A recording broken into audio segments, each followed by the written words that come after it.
Den 27. december 1822 blev Louis Pasteur født i byen Arboros, som ligger i Jurabjergene i Frankrig. Hans far var garver og drev garveri ved den flod, der løb gennem byen. Pasteur var den eneste dreng i en søsterflok på 4. Han elskede livet ved floden, hvor han fiskede med sine kammerater, og han mindedes livet ved floden som den evige strøm af rislende vand. Louis' far havde været soldat i Napoleons armé, og han blev aldrig træt af at fortælle historier om livet som soldat. Louis' far og mor ville gerne have, at han fik en god opdragelse og god uddannelse. Derfor prøvede Louis Pasteurs forældre at sende ham til et gymnasium i Paris, hvor han skulle forberede sig til en universitetsuddannelse. Men Pasteur blev næsten psykisk syg af hjemve, og så måtte hans far så hente ham i Paris, efter kun en måneds ophold på gymnasiet. I 1838 kom Pasteur som 16-årig på prøve på et gymnasium kun 40 km fra deres hjem, og igennem 4 år tog han eksamen om og om igen, før han prøvede at tage til Paris igen. Han var nu blevet en moden ung mand, der i mellemtiden havde fået store akademiske ambitioner. I 1844 blev han optaget på Frankrigs fornemste universitet, École Normale.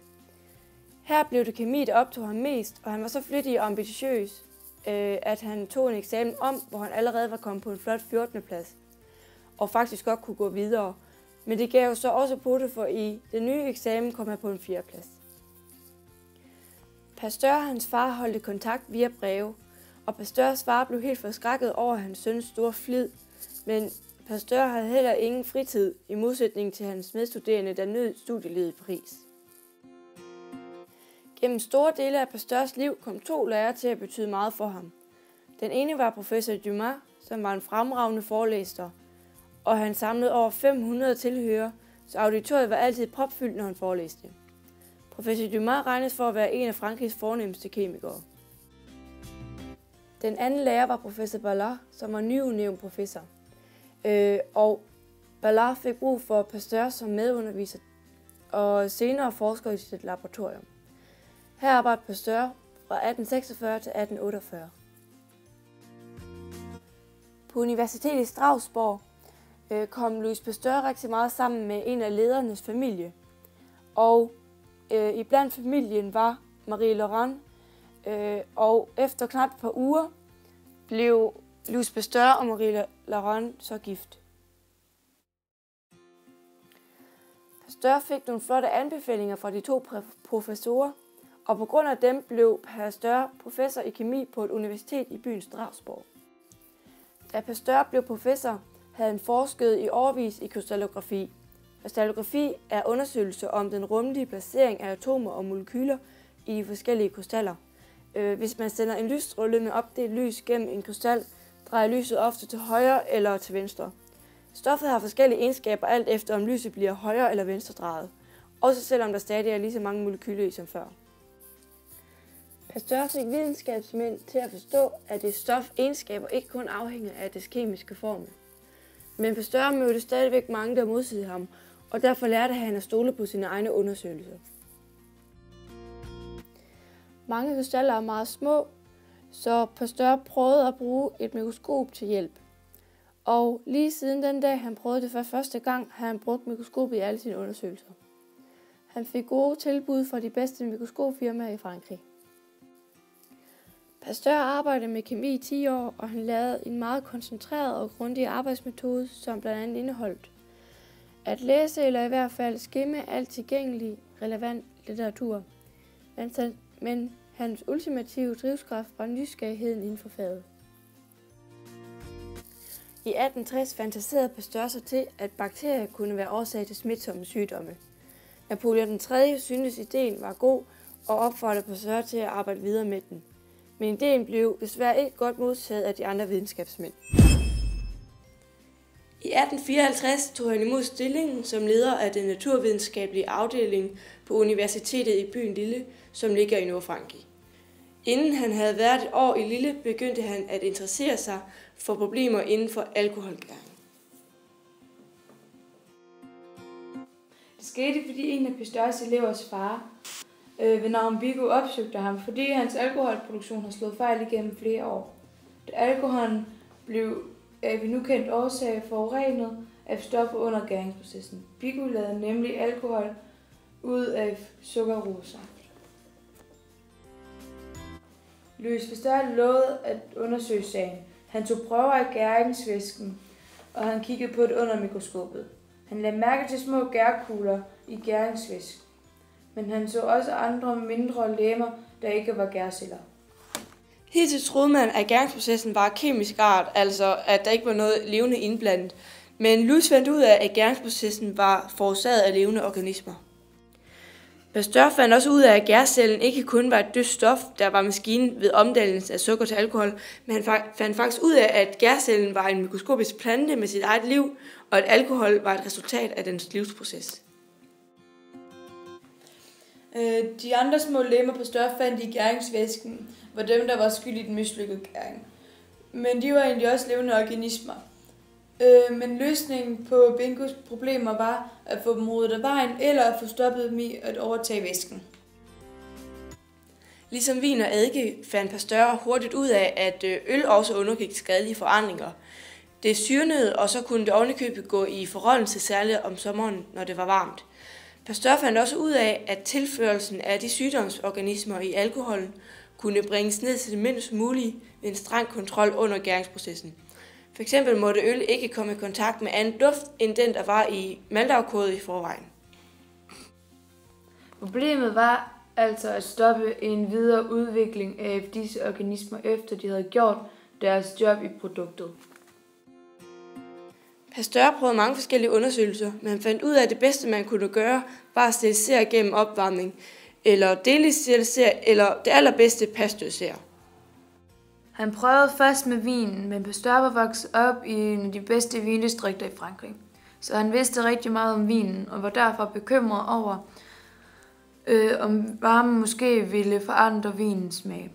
Han gik forsigtigt frem og fandt ud af, at en opvarmning af vin til 55 grader Celsius ikke ville forandre smagen mærkbart. Det blev snart kendt verden over under navn pasteurisering, opkaldt efter ham selv. Det viste sig, at det kunne anvendes på øl, æblevin, levnedsmidler og mange andre organiske produkter. Pasteur solgte pasteuriseringsapparater og tog patent på dem for en families skyld, fordi Pasteur var ingen velhavende mand, men alligevel valgte han at give hurtigt slip på sine patenter. Nu begyndte andre lande, især USA, at fremstille pasteuriseringsapparater, hvor man kunne pasteurisere over 100.000 liter vin ad gangen. Og Pasteur var meget stolt over at møde anerkendelse af sit arbejde så langt fra Frankrig. Pasteuriseringen kom først til Danmark i starten af 1900-tallet, hvor mælkebilen den begyndte at komme frem, så mælkebilen den kunne så transportere alt mælken fra gårdene over til et mejeri, hvor den så blev pasteuriseret. Pasteurisering var naturligvis ikke den første metode til konservering af mad og drikke, mennesker har opfundet. I de tropiske lande har mennesker i tusinde år konserveret kødstrimler og frugt ved soltørring, og røgning af kød, der forsinker forrådnelse, blev også brugt. Den høje saltkoncentration i lag hindrer også bakterievækst. Alt dette vidste man længe før videnskaben begyndte at eksperimentere, og Pasteurs bidrag var teorien om, at forskellige mikroorganismer tit er skyld i madfordærvelse. Pasteur kastede således bare nyt lys over meget gamle metoder og forøgede derved deres betydning. Altså fordelen ved pasteurisering, det er jo selvfølgelig, at man dræber de bakterier, der er i produktet, så folk ikke bliver syge og dør. Men på en måde, så er det også en ulempe på grund af, at når folk ikke dør, så begynder jorden at blive overbefolket. Så man kan godt sige,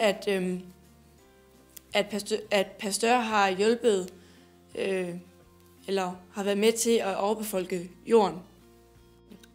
Overbefolkning er, hvis der er for mange mennesker på den regnskabelige plads af vores levested. Verdens befolkning er steget betydeligt de sidste 50 år. Hovedårsagen er, at der kommer rigtig meget medicin frem, og her under pasteuriseringen, som Louis Pasteur han opdagede. Nu står vi så lige herude for et stykke i et mejeri, og så går vi så ind til Marisa Finn lige om lidt og høre om, hvordan man pasteuriserer. Pasteurisering det er en varmebehandling med det formål at dræbe eller inaktivere bakterier. Og navnet pasteurisering det kommer jo af ham, der har opfundet det, Louis Pasteur, der var franskmand. Og inden for mejeriboet, der er pasteurisering det er en bred formulering af varmebehandling. Så inden for mejeriboet, der har vi det, vi kalder en lavpasteurisering. Og det betyder, at det er en opvarmning til 72 grader i 15 sekunder. Det er det, man normalt kører med, men man kan også, det er en kombination mellem tid og temperatur. Så i stedet for 72 grader i 15 sekunder, så kan man køre 63 grader i en halv time. Det giver samme effekt. Lavpasteurisering, det bruger man typisk til almindelig drikkemælk, sødmælk og letmælk. Så har man også noget, der hedder højpasteurisering, som man bruger normalt til piskefløde, skummemælk og nogle andre produkter, fordi piskefløde er et meget fedt produkt, der isolerer sig, og kan der være brug for lidt mere varme. Og højpasteurisering, det er 87 grader i 15 sekunder. Så er der endelig noget, der hedder UHT. Ja. Det er ultra high temperature, og det er 130 grader i ganske 2-3 sekunder. Og så får man en langtidsholdbar mælk, der kan holde i 3 måneder. Ja. For at det man bruger som mål for, hvordan kan man undersøge mælken, den er pasteuriseret, der er der et enzym i mælken, der hedder fosfatase. Og det bliver inaktiveret, det vil sige ødelagt ved lavpasteurisering. Så tager man mælk, og så måler man, at hvis der er fosfatase i, så ved man så, at det ikke bliver lavpasteuriseret. Og højpasteurisering, der er der et andet enzym, der hedder peroxidase, som bliver inaktiveret ved højpasteurisering. Så det vil sige, at hvis der hverken er fosfatase eller peroxidase, så er den både eller så er den højpasteuriseret. Ja. Men hvis man skal være sikker på, at den er lavpasteuriseret, men ikke højpasteuriseret, så skal der være peroxidase til stede, men ikke fosfatase. Og grund til, at man lige har valgt, at det er 72 grader i 15 sekunder, det kommer egentlig af, at tuberkulosebakteriet, det er den sygdomsfremkaldende bakterie, der kan tåle den højeste bakterie, og det så ligger lidt over den grænse, hvor man ved, at den bliver dræbt. Så ved at køre 72 grader i 15 sekunder, så er der ingen sygdomsfremkaldende bakterie med. Kan I se, hvis mælken ikke er pasteuriseret, altså hvis det ikke er lykkes ordentligt? Sådan? Ja, men det er som sagt det, som jeg sagde før, der med, at så sender vi nogle prøver til laboratoriet, der så analyserer for, om der er fosfatase i vores dokumentation. Men det er jo stikprøve. Men på vores pasteuranlæg, som vi nu kan se bagefter, der har vi en skriver på med en temperaturføler, så det hele tiden skriver på en strimmel, hvad temperaturen den er. Ja. Så på den, der kan man se det. Og så er der bygget en sikkerhed ind, der sidder en omslagsventil, at hvis temperaturen den nu falder ned på kritisk niveau, så slår der en ventil om, så kører det på omløb, så det kan simpelthen ikke komme ud i systemet, hvis ikke det har været pasteuriseret. Altså er der betydning forskel på smagen, når mælken er blevet pasteuriseret? Ja, jeg vil sige, en lavpasteurisering, det er så den mest lempelige pasteurisering. Det giver kun lidt smagsforskelle. Det kan give lidt kogt smag, når mælken bliver pasteuriseret.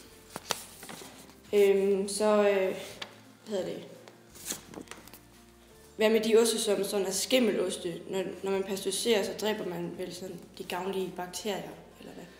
Nej, det er sådan, at når vi laver skimmelost, camembert og brie, så har vi jo vores mælk ud fra landmanden, den bliver varmet op til de her 170 grader. Så ødelægger vi alle de bakterier, som tilfældigt er i mælken. Det kan både være gode og dårlige. Kører mælken ind, og så har vi jo egentlig en ren mælk uden bakterier, stort set uden bakterier. Så tilsætter vi de gode bakterier i mælken, som vi får fra et laboratorium. Mælkesyrebakterier. Hvad vil der ske, hvis mælken får for lang tid? Hvis den bliver pasteuriseret i for lang tid? Men hvis den får for meget varme? Jamen, den kan få lidt koksmag.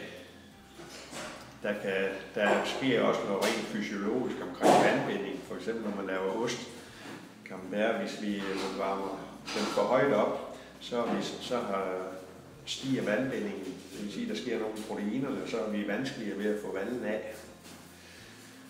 Det kan være en fordel i andre sammenhæng, for eksempel til, når vi laver flødeost.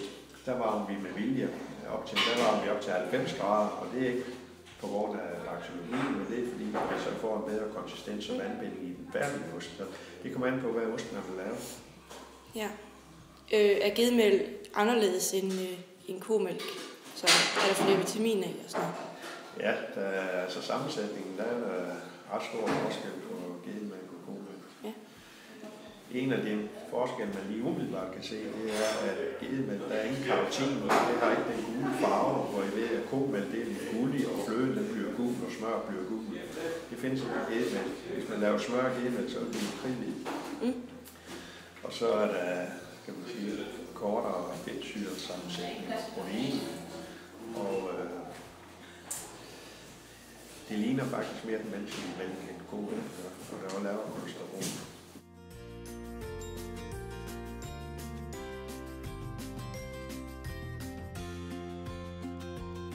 Vi har 4 tanke her, hvor vi opbevarer den rå mælk i, ud fra landmanden.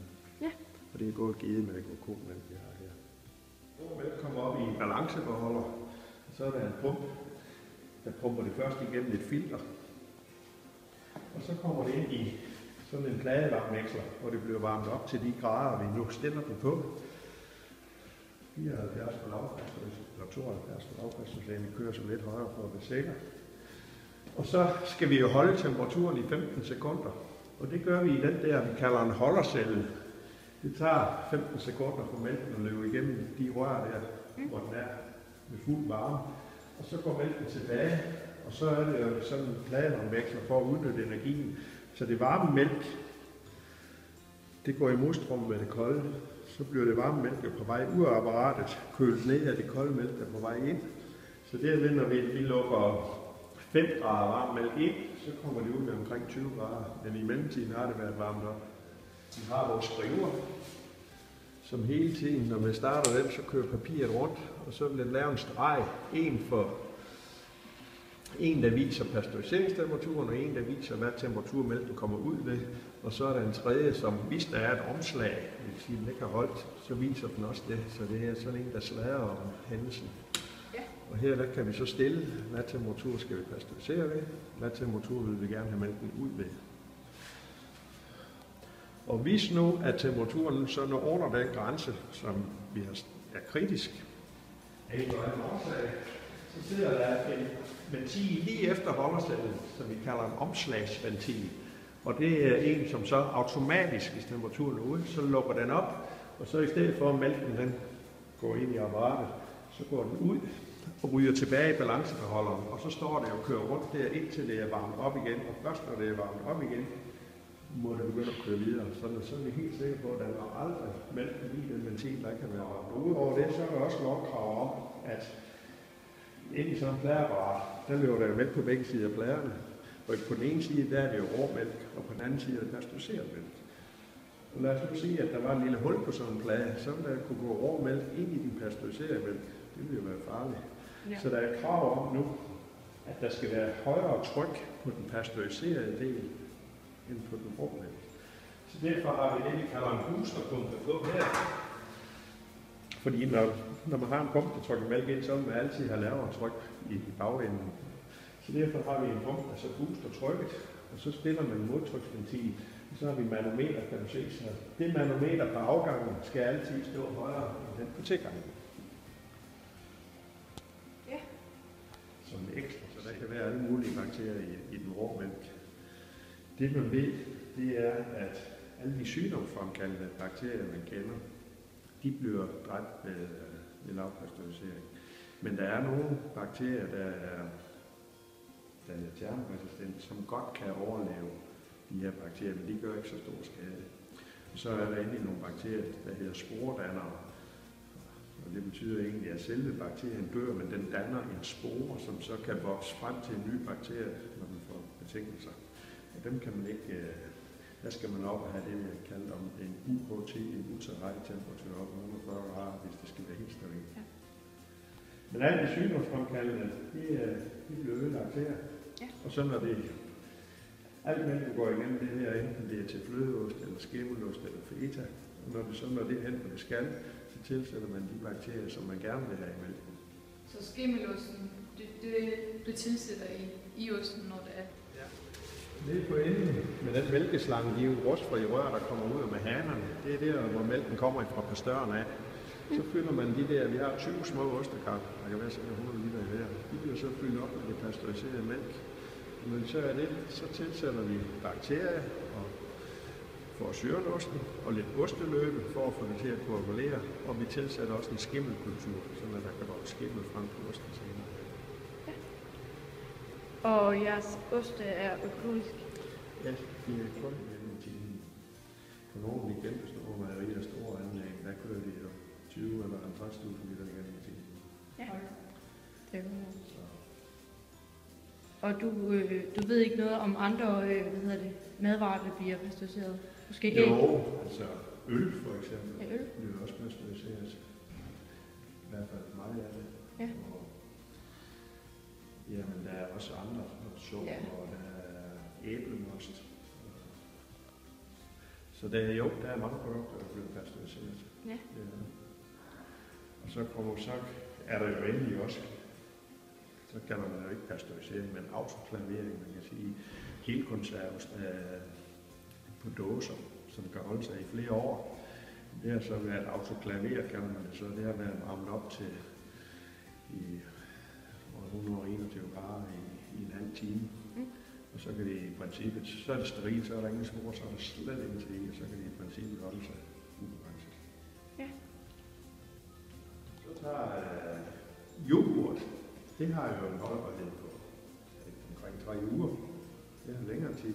Og hvis vi tager vores flødeost, så har det op til 7-8 uger. Og hvorfor egentlig det, når det er pasteuriseret på samme vis? Jamen det er den pasteurisering. Den fjerner alle syrebakterier, men der er en lille rest af bakterier tilbage. Og det er bakterier, de kan bedst lide at vokse i et neutralt miljø, som der er i sødmælk og letmælk.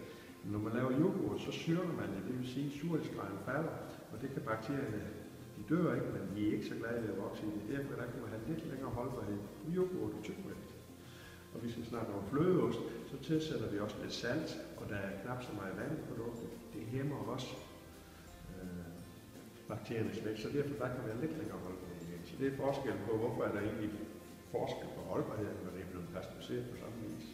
Rundt om de fedtkugler, der er der det, man kalder en fedtkugle-membran, som består også af protein, men det er noget særligt protein, der er imellem, der er ligesom en emulgator, så det fedt, det kan opløses. Normalt så kan man jo ikke blande fedt og vand, men fedtet, det kan jo godt blandes imellem, på grund af den fedtkugle-membran.